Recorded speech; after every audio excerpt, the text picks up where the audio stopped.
So ayun no, spring na talaga mga guys. Nakikita nyo naman umuusbong na yung mga buko ng dahon.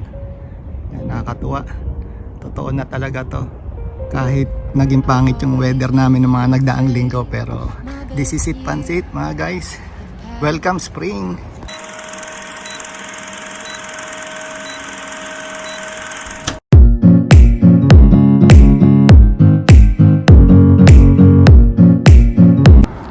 So yun nga mga guys, andito tayo sa bagong lilipatan ng kasama natin sa bahay. Sila na din. Ayun, lilipat na kasi sila sa mas malaki na area. Kasi darating yung kanyang mama or kanyang nanay at isang kapatid niya. Bali mag-aaral din dito sa Calgary, sa buong Bali. So ayun, nag-rent sila ng isang full basement. Kaya tignan natin kung ano ang itsura ng isang basement na ang rent is 1,750. So ito nga, ito yung bahay. Uwang tayong konti. So ayan. So yung kanila, yung rentahan nila is a basement. Kaya tayo. So maganda lang nito para sa mga bata kay sa anak nila na si Basti tsaka si Nadine. Dahil lang yung school. So, isang maliit na back alley lang yung pagitan, tapos school na. So, yun. Tsaka may malaking park. Ganda din yung location. Actually, magmula sa bahay mga 5 minutes, 4 minutes drive.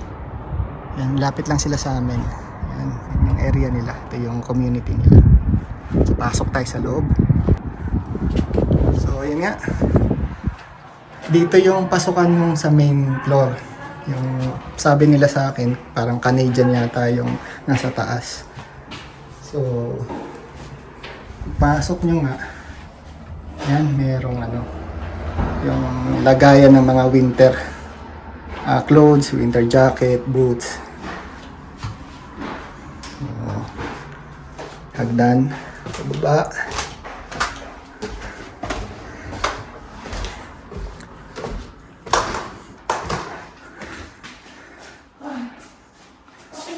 So, pagbaba nga is merong isang toilet.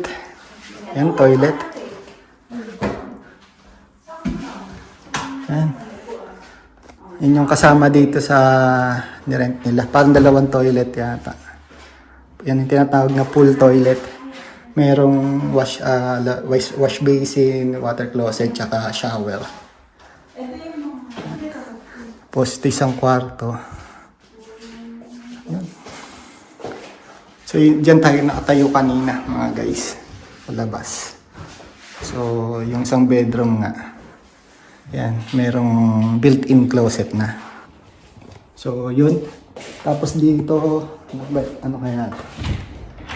Oh, kwarto din. So yun, sa pang bedroom. Yan. Bali itong nirentahan nila, parang ano 3 bedroom. Yan.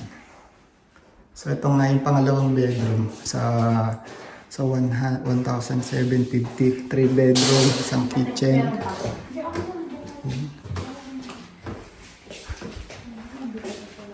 So ito yung kitchen.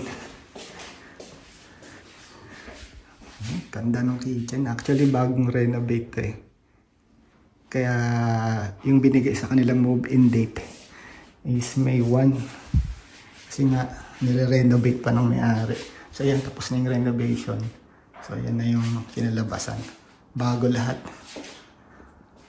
Yan. Yung rep, bago yan. Yan.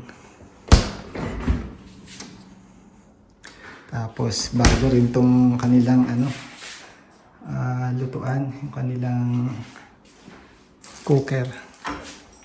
Tapos, may range hood. Ang ganda ng cabinet nila. Yan.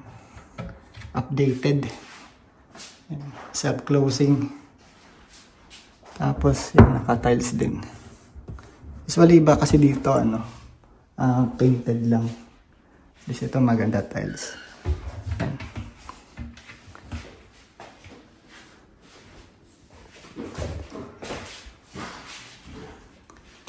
Tapos, ito yata yung master bedroom. Yung pangatlong kwarto. Yan. Ay, syempre, closet. Attach yung toilet. Yun. Ito yung hagdan pataas. Dun saan tayo pumasok kanina. Tapos mayroong shower area. So, tapos ito yung pinaka-importante parte ng bahay, yung mechanical room. Nandito sa pagbabalang ng hagdan, ito yung furnace nila. Ang bago pa. Updated pa yung water heater, yung furnace. Yan yung nagsusupply kasi ng heat sa loob ng bahay. Yan. So dito din sa loob ng master bedroom, guys. May tagusan yung furnace. Yun. Nandun tayo kanina sa kabila eh. Tapos may access dito sa loob ng master bedroom. Kasi dito daw ilalagay yung laundry. Or dito sa area. Ayun, may nakaabang na tap para sa laundry.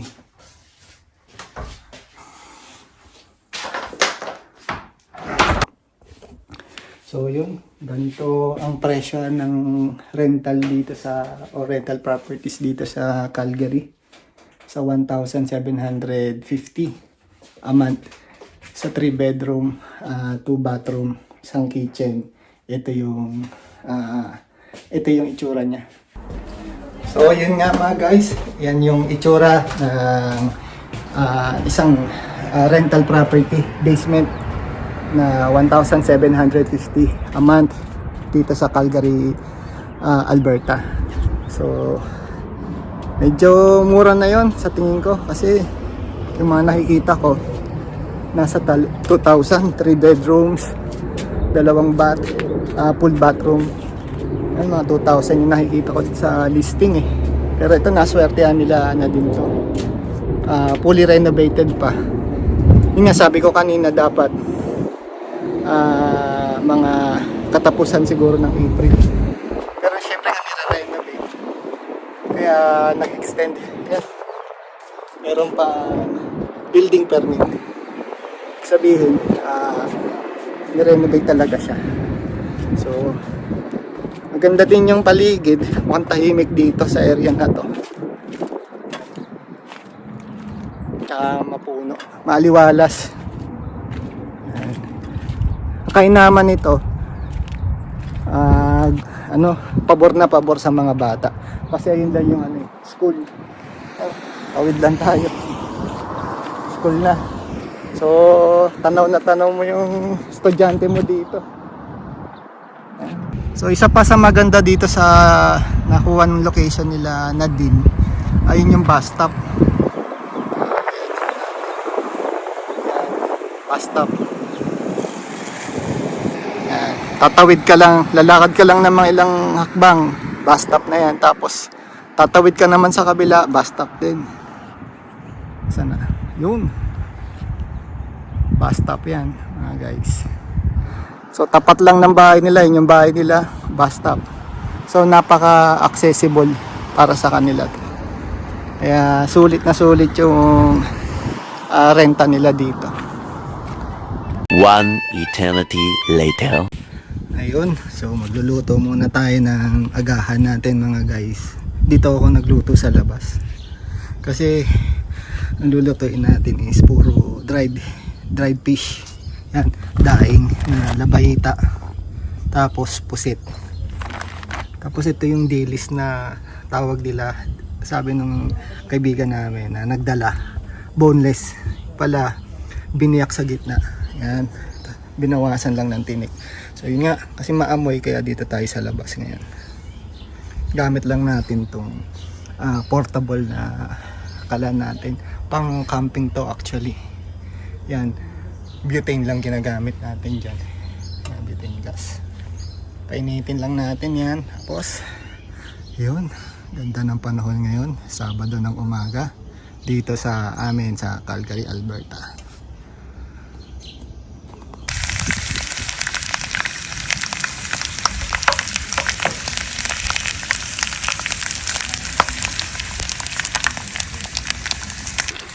So ayun nga mga guys, manggigising tayo ng ating mga kapitbahay kasi sigurado kapag naamoy nila itong pagkain ng Pilipino, nating mga Pilipino, mapapabangon yan sa higaan nila. Pero pasensya na po sa mga kapitbahay namin, kaya lang syempre minsan lang tayo makatikim ng mga ganitong pagkain dito. Medyo may kamahalan sa mga Asian store, kaya ito pasalubong lang sa atin galing Pinas. So yun, sa mga kapitbahay namin dito, pasensya na muna. Lulutuin lang namin yung aming agahan. Alam nyo ba guys, itong nabili namin itong aming portable na lutuan sa lang yan, sa garage sale. Kung di ako nagkakamali ng time na yun, parang $2 lang namin nabili, bago pa. Sobrang ganda, kaya sabi ko kay Missy, kunin na natin kasi nga kapag kami ganitong outdoor kaming okasyon, halimbawa nag-camping kami, kailangan talaga itong portable na lutuan. So yun nga, ito namang labahita ang susunod natin. Yan, sarap to sa isang upo. Ito yung pinangsasaob ng aking namayapang ama, labahita na daing. So yun nga mga guys, spring is coming na. Kanina nakita ko yung isang puno dun sa harapan ng bahay namin. Medyo lumalabas na yung mga dahon, yung buko ng dahon. Magugulat ka sa isang araw, magugulat tayo sa isang araw, 2 araw lang maglalabasan na talaga yung totoong dahon niya. So ayun nga, ay ating mga nilulutong pang-almusal. Ngayon Sabado nga kasi dito, at magsasabay-sabay kaming kumain ng ating kasama sa bahay. Yan, sarap magpa-araw. Sana hindi na mag-snow at umulan, para naman haba-haba yung panahon na may enjoy natin itong summer tsaka spring. Ayun, mukhang luto na. Kailangan kong hawakan kasi mga guys, hindi balanse. Kasi nga ipinatong ko lang dito sa sa bench o sa upuan dito sa ating garden. Yan So yun, bango, nakakamiss lang yung mga ganitong ulam. Yun nga kasi, kaya nga nasabi ko kanina, medyo may kamahalan yung mga ganitong dried food sa mga Asian store. So kung may budget ka talaga, doon ka lang makakabili. Pero pag wala naman, ayan, kapag kami umuwi tayong kaibigan galing Pinas, ito yung kadalasang most requested na pasalubong. Yun, so mga guys, ito yung panghuli na lulutuin natin, yung dilis na parang binyak yung gitna, ginawang boneless. Sobrang crunchy nito kapag ayan, nakaprito na. Ayan, so ayun, sa wakas, after long years, nakatikim tayo na mga dried foods o dried ganyan, mga daing, mga dinaing. Muling tikim ko nito, tagal na, estudyante pa ako. Yung mga kaibigan natin na madalas magbakasyon dati, yan 2-3 years siguro pagkakatanda ako. Hindi naman kasi kami pala bilhin ito dito nga, sayang.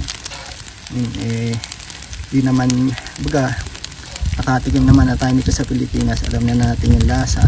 Yun nga lang, yung konting pera, ilaan mo na lang sa mas yung mas maano mo na pagkain, yung hindi mo pa nakakain, gano'n. Yun, golden brown na. Sarap to pagka may sukang paumbong, tapos yung may konting sili-sili, ganyan. Paparami na naman tayo ng extra rice. Alam nyo mga guys, sobrang helpful ng ganitong may portable na lutoan na gaya nito. Ayun, kagaya nga ng mga ganyang gusto nyo lutuin, maamoy yan maamoy sa loob ng bahay, matagal mawala o maiwan yung amoy niya sa loob ng bahay. Kaya yung mga ganyan sa outdoor maganda lutuin. Ayun nga lang, syempre respeto dun sa mga ating kapitbahay. Pag nga naman naamoy nila yan, syempre iba kasi baka hindi magustuhan. So ayun, tapos na tayo magluto. ligpit ng konti. Palamigin lang natin to dito sa labas. At ayun, maglilinisin natin tsaka kainan na.